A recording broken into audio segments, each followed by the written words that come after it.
Salutations, respected viewers. This is George from Ireland. So I'm going to explain how Halloween is Irish. Happy Halloween, by the way. So, Fright Night. Where does Halloween get its name from? Well, it comes from two Old English words, hallow, meaning holy, and een, meaning evening. The apostrophe in Halloween, to show that it's giving out the V of even could mean evening. But anyway, it comes from this ancient Irish festival, Samhain, which took place roughly late October / early November.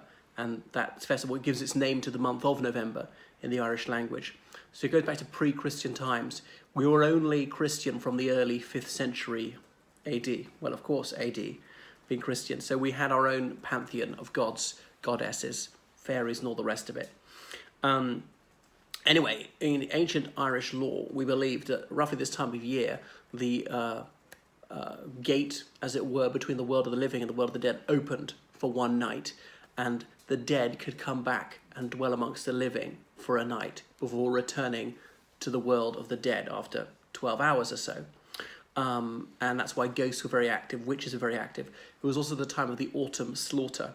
So as autumn was turning into winter, people often didn't have enough feed for their cattle, their pigs, their sheep, chickens, whatever. So they would keep the breeding pair, the best male and female, slaughter most of the rest, salt them or smoke them, not smoke as in a cigarette, but like hang the meat at the roof and have a fire so the smoke would preserve it, of course, because there are no fridges. How else are you going to keep meat through the winter?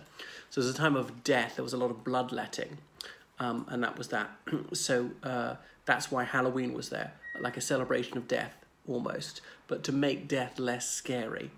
All right, so then Christianity came along and it grafted Christian theology onto this pagan imagery. So it's the Feast of All Hallows, not just in Ireland but throughout Europe, as in all your friends and relatives who've died, to pray for them, remember for them, try and pray them out of purgatory and into paradise. The next day, 1st of November, being the feast of, or being All Saints' Day, because there are thousands of saints, there are several saints for each day of the year, and this is for saints which don't have their own particular day, they can just have 1st of November as their Saints' Day. Well, another particular thing about Irish Halloween is barnbrack. Barnbrack is an Irish Halloween cake. It's like fruit cake, a bit similar to what people eat at Christmas. However, there's no alcohol poured onto barnbrack.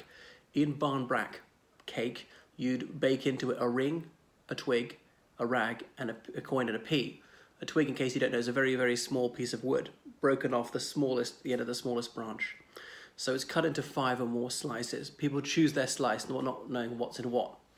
If you pick the slice that turns out to have the ring, don't eat the ring.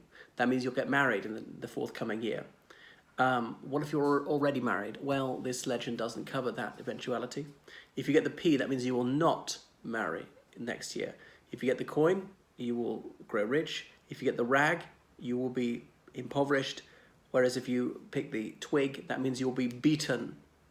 Now, nobody actually believes these things are going to happen. It's just a harmless superstition. All right, another Irish story related to this, Jack-o'-lantern. Right, Jack was a nasty old bachelor farmer. And centuries ago, he decided to play a trick on the devil because he was a mischievous sort. He told the devil that there was a crock of gold in a tree. And as you may know, the devil absolutely adores gold. So the devil, being very, very avaricious, shinned up the tree to get the crock of gold. Jack-o'-lantern then drew a cross on the tree and the devil couldn't get down. He couldn't jump down for some reason.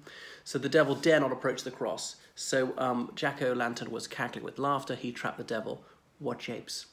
But Jack decided he would kind of deal with the devil. He would rub the cross off, allowing the devil down, on condition that the devil vowed never to take him to hell. So the devil made that promise.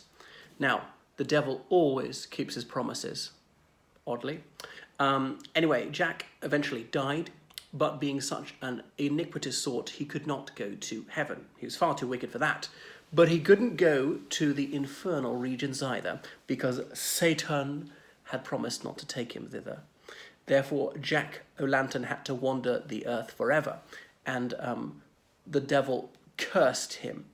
Beelzebub said he had to have a lantern head. Originally it was a turnip. So instead of a head, a big turnip with a candle in it to light him on his way. And that's why eyes, mouth, nose be carved out of the turnip. He's always seen at night. Jack-o'-lantern, his surname meaning of the lantern. A lantern being a light you'd carry around.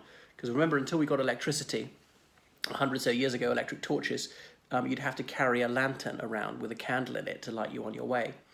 Now, there were no pumpkins in Ireland until about 400 years ago. People brought them back from America.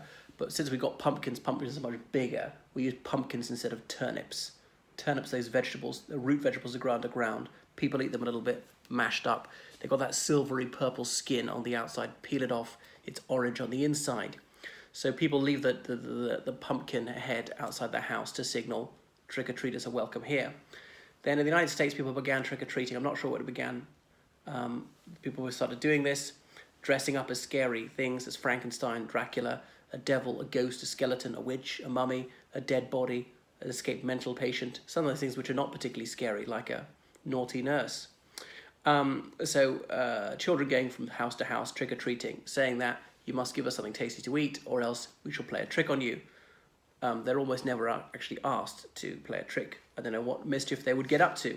So the householder will give them something tasty and they'll move on to the next house, people having Halloween parties. So people attend in their scary costumes.